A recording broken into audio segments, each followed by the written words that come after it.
نداء الحق صوت قد شجاني وبلغني الحقيقة والأماني وكان لي السبيل إلى المعالي ونورا للهداية والبيان.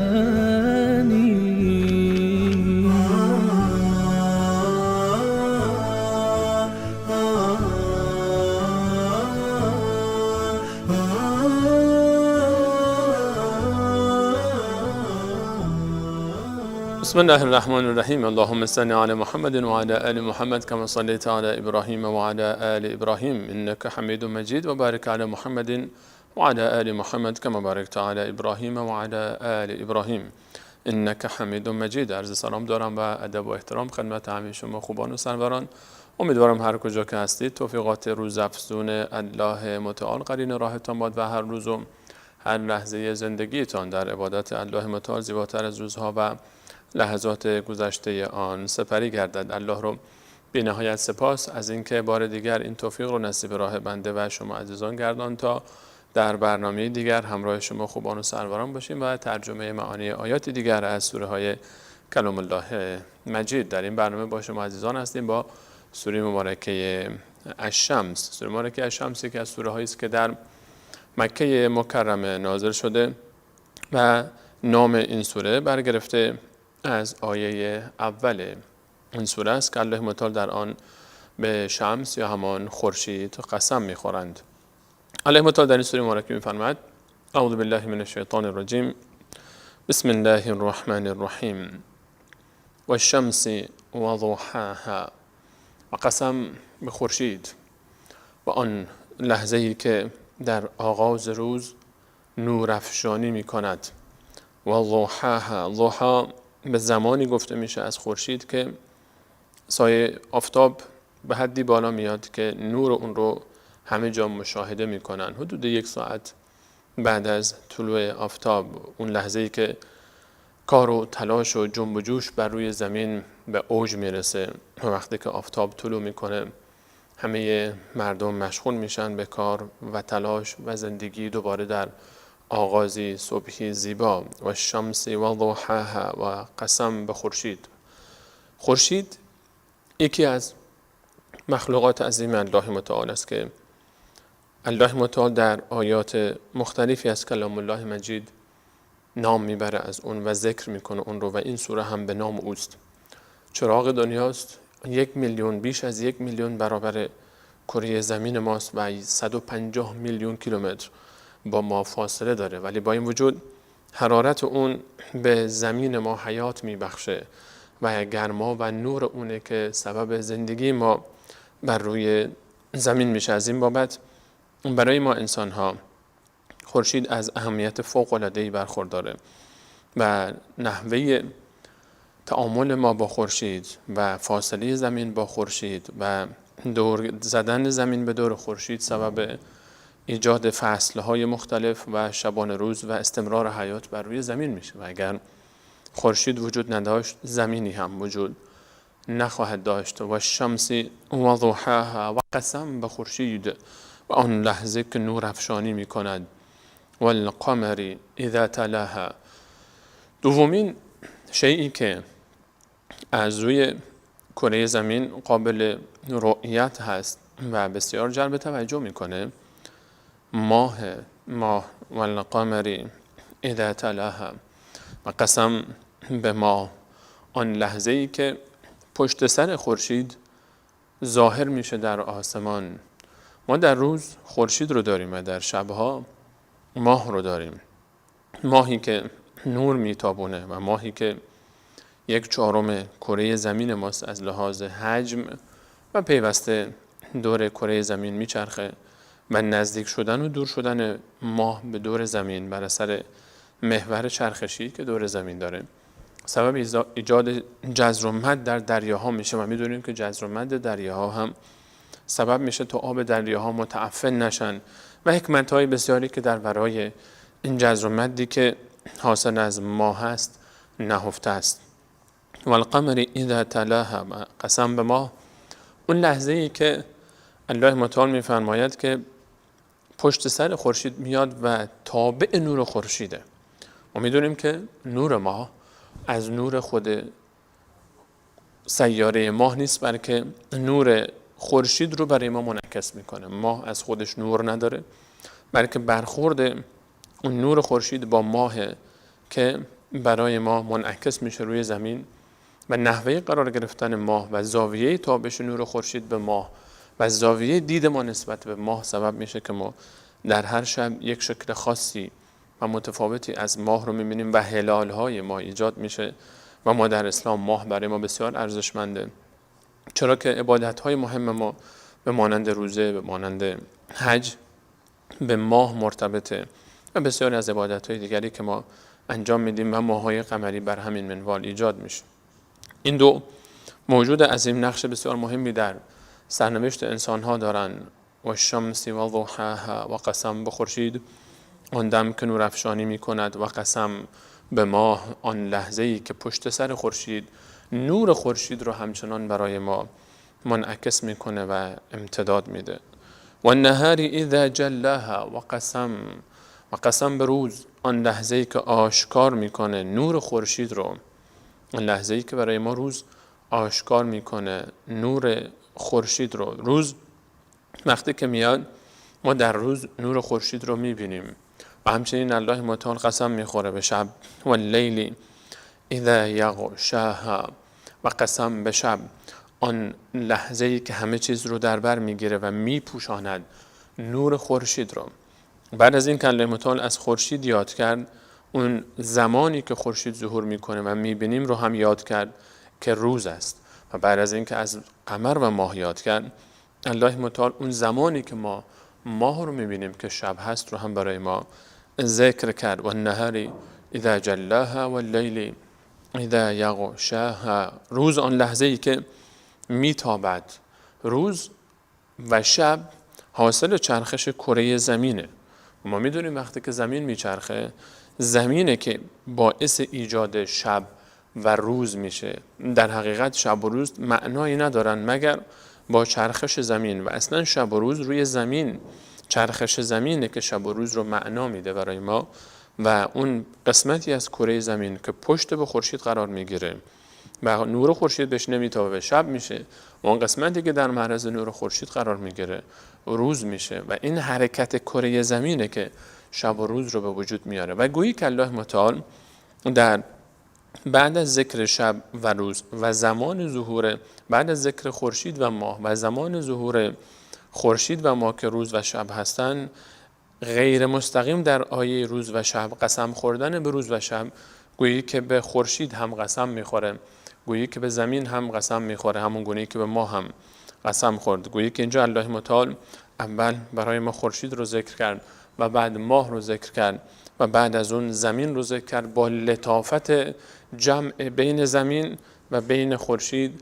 و بین ماه، با ذکر روز و شبی که محل ظهور خورشید و محل ظهور ماه است. و الله متعال بعد از آن به آسمانی اشاره می‌فرماید که در آن هم خورشید و هم ماه و هم زمین قرار دارند. و السماء و ما بناها، و قسم به آسمان و آن ذاتی که آسمان رو بنا کرده. این آسمان با این عظمت و این همه شگفتی که در آسمان وجود داره، میلیاردها ستاره و سیاره و میلیاردها میلیارد مخلوق عظیمی که الله متعال در آسمان ها داره. و قسم به آسمان و آن ذاتی که آسمان ها رو بنا کرده. وقتی که صحبت از آسمان میاد، نقطه مقابل آسمان همیشه زمین، آسمان و زمین. همونطوری که وقتی که صحبت از خورشید آمد، ماه در کنارش ذکر میشه.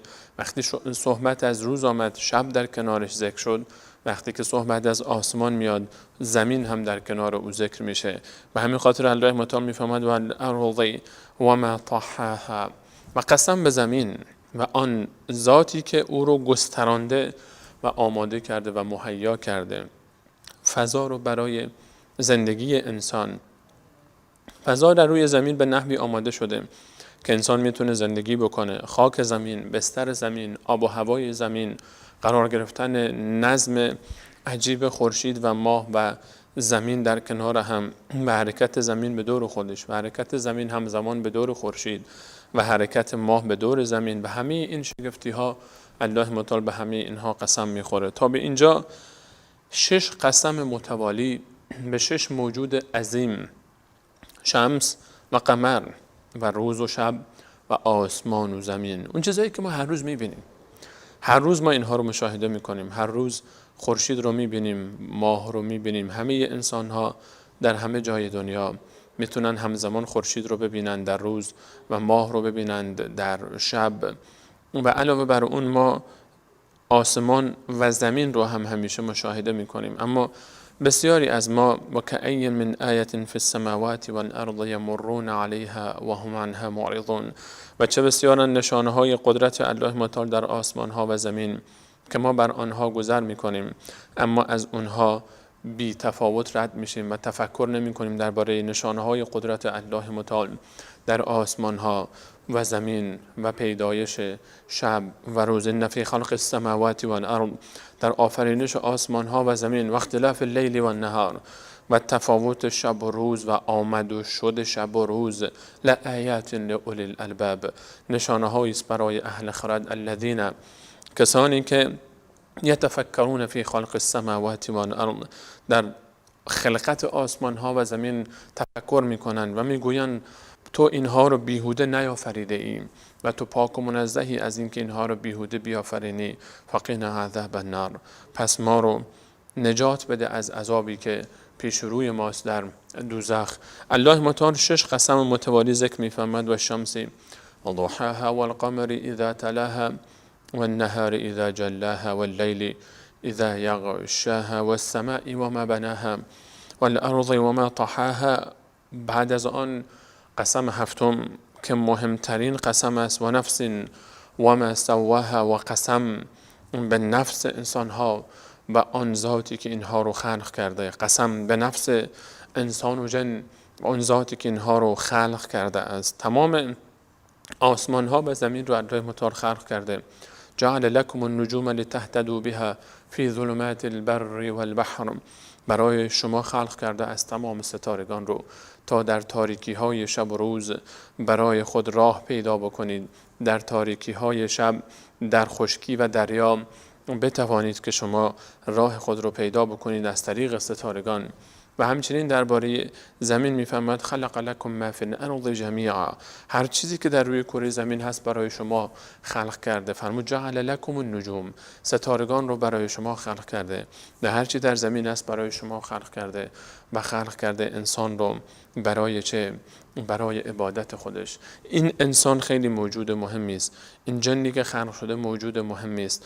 و نفس و ما سواها، و قسم به خالق نفس و آن ذاتی که او رو آفریده است و شکل داده است. فالهمها فجورها و تقواها، و غیر از این که الله متعال خلق کرده انسان رو و جن رو و نفس انسان و جن رو برای اونها، برای این نفس، برای او یاد داده است و برای او راهنمون کرده و برای او پیامبرانی فرستاده و برای او کتاب‌های آسمانی و رسالت انبیا رو به همراه داشته تا او یاد بگیره. فالهمها فجورها و تقواها، اون راه نیکی و خیر و همچنین راه شر و بدی رو به او یاد داده است. راه فجور، فالهمها فجورها، ابتدا فجور رو ذکر کرد، راه گناه و معصیت رو به او نشون داده، به او نشون داده که و به او یاد داده که چی گناه است، چی معصیت است، چه خط سرخه هایی رو نباید رد بکنه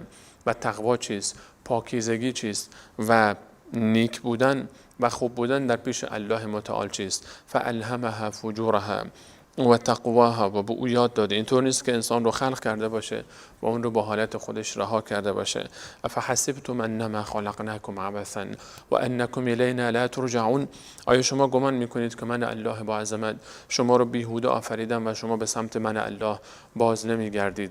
هرگز اینطور نیست. الله متعال انسان رو خلق کرده و به او برنامه زندگی داده و به او راه رو نشون داده، راه رو از چاه نشان داده، به او صراط المستقیم رو نشان داده و راه گمراهان رو به او نشان داده و او رو بر حذر داشته از اینکه خود رو در این مسیرها، مسیر گمراهی، مسیر ضلالت و مسیر بدبختی و فلاکت قرار بده. قد افلح من زکاها، به تحقیق یقینا موفق شد و رستگار شد اون ذاتی که تزکیه کرد نفس خودش رو، اون ذاتی که پاک کرد نفس خودش رو، اون ذاتی که نفس خودش رو عادت داد تا در مسیر الله متعال قدم برداره، تا بنده خوبی برای الله متعال باشه، تا رابطه خود رو به الله متعال درست بکنه، تا آنچه رو که الله متعال از این نفس خواسته، خالق آسمان و زمین، خالق ماه و خورشید، خالق روز و شب، خالق این نفس، هر چی که از او خواسته اونها رو انجام بده و نفس خود رو پاک بکنه و تزکیه بکنه.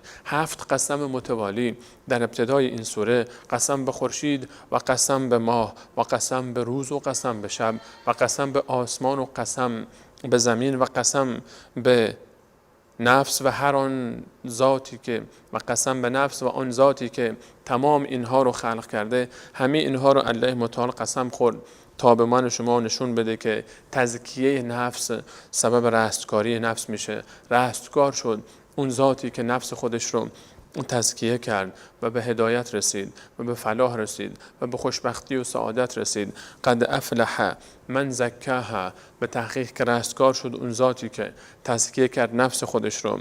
و قد خاب من دساها، و زیان کرد و خسارت دید اون ذاتی که او رو آلوده کرد، این نفس رو آلوده کرد، این نفس خودش رو پاک نکرد و نفس خودش رو گم کرد در گناهان، در معصیت‌ها و سرگشته و حیران شد در گناهانی که نفس خودش رو، افسارش رو رها کرده تا در این گناه و در این میدان داخل بشه. تاریخ گواه بر این که همه امت‌ها و قوم‌هایی که نفس خودشون رو تزکیه نکردن و اصلاح نکردن و در مسیر الله متعال گام بر نداشتن، گمراه شدن، اینها به ضلالت رفتن، اینها دچار حیرانی و سرگشتگی شدن.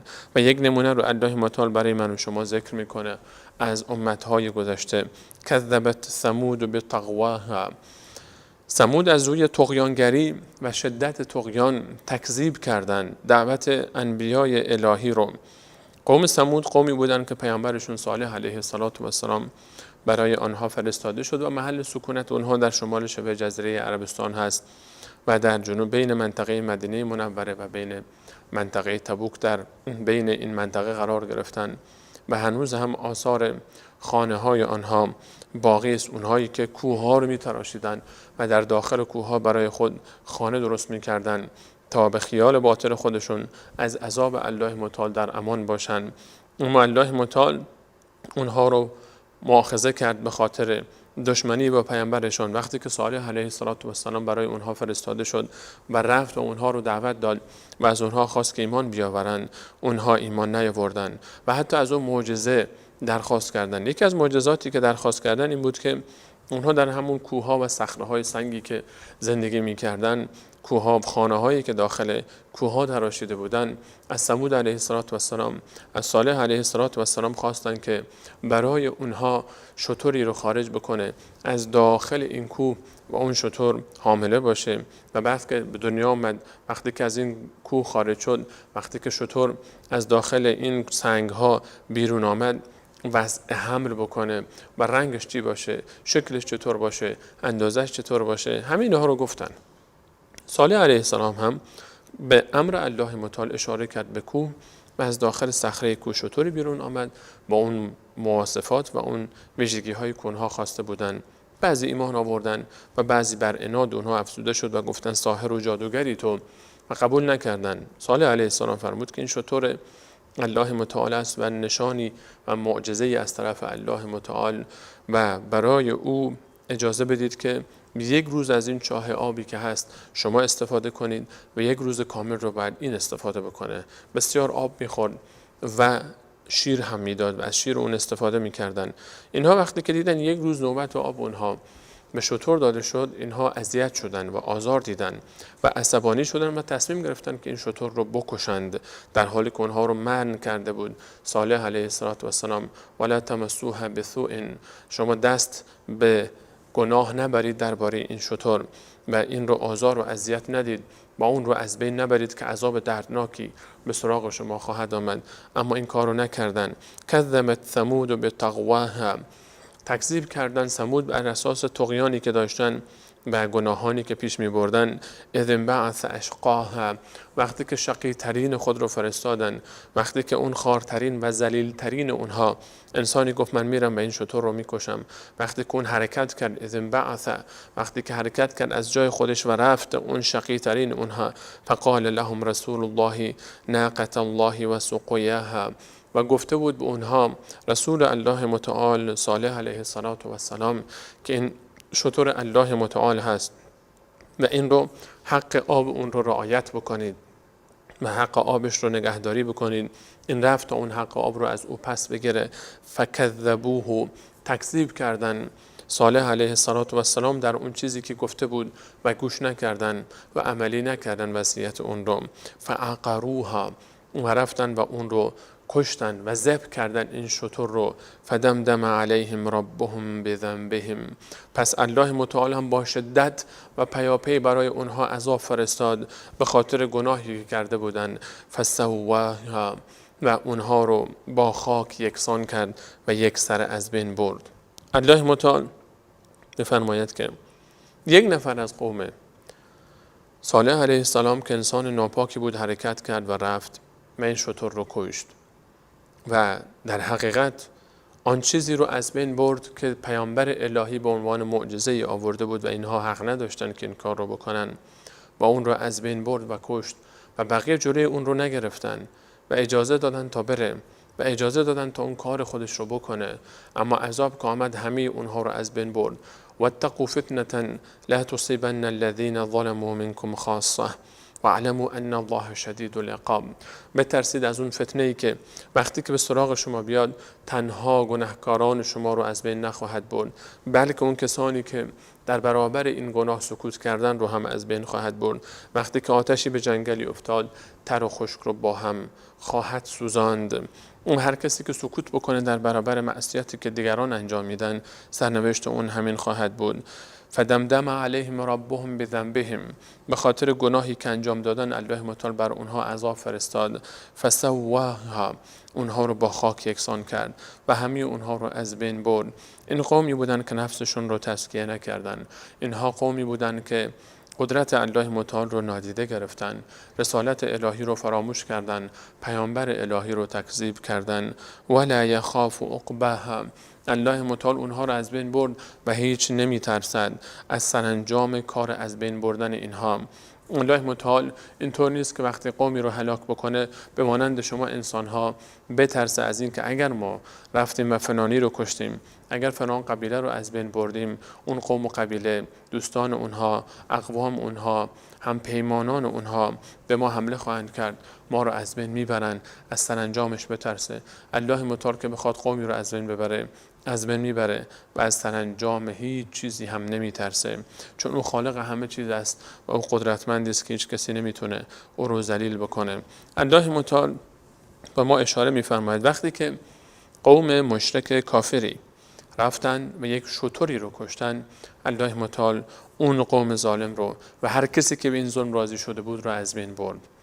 حال تصور کنید وقتی که کسی یک انسانی رو بکشه، مسلمان بیگناهی رو بکشه، کودک و طفلی رو بکشه، زن و مرد و پیرزن و پیرمردی رو بکشه، بمب بر سر اونها بریزه، خانه های اونها رو خراب بکنه و اونها رو از شهر و دیارشون آواره بکنه، همچین انسانهای مشرک کافری رو الله متعال چگونه عذاب خواهد کرد وقتی در برابر کشتن یک شتری رو که نباید میکشتن کشتن و الله متعال اونها رو عذاب کرد در برابر کشتن انسان مسلمانی که الله تعالی میفرماید اگر کسی یک انسان بیگناهی رو بکشه گویی که تمام بشریت رو کشته است. و من یقتل مؤمنا متعمدا، هر کسی که یک انسان مسلمانی رو مؤمنی رو از روی عمد بکشه و به قصد او رو بکشه، و من یقتل مؤمنا متعمدا فجزاؤه جهنم خالدا فيها وغضب الله عليه ولعنه وأعد له عذابا عظیما.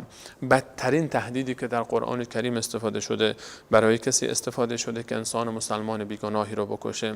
الله متعال میفرماید فجزاؤه جهنم، جهنم خواهد بود، خالدا فیها، تا ابد در آن خواهند ماند، و غضب الله علیه، غضب الله تعالی بر او خواهد بود، و لعنه، و لعنت الله تعالی بر او خواهد بود، و عد له عذابا عظیما، و عذاب بسیار عظیمی رو الله متعال برای او آماده کرده است.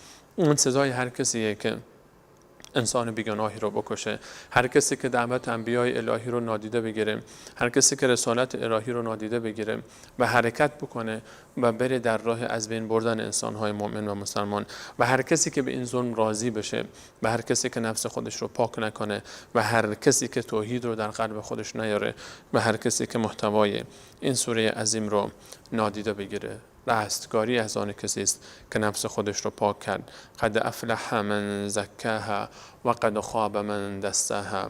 مفهوم و دستور و معنا و خلاصه این سوره این است که قد افلح من زکاها و قد خاب من دساها. خلاصه این سوره اینه که هر کسی نفس خودش رو تزکیه کرد و پاک کرد و به الله متعال نزدیک کرد، اون خوشبخت میشه و سعادتمند میشه.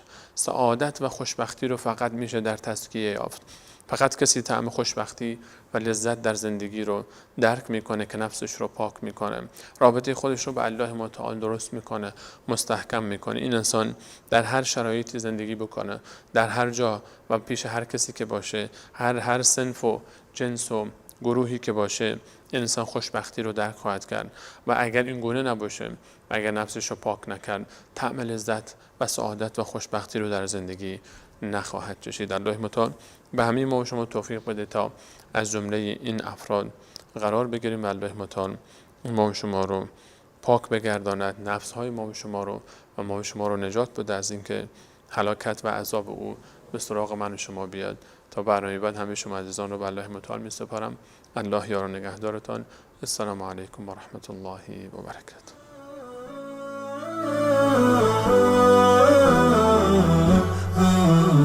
نداء الحق صوت قد شجاني وبلغني الحقيقة والأماني، وكان لي السبيل إلى المعاني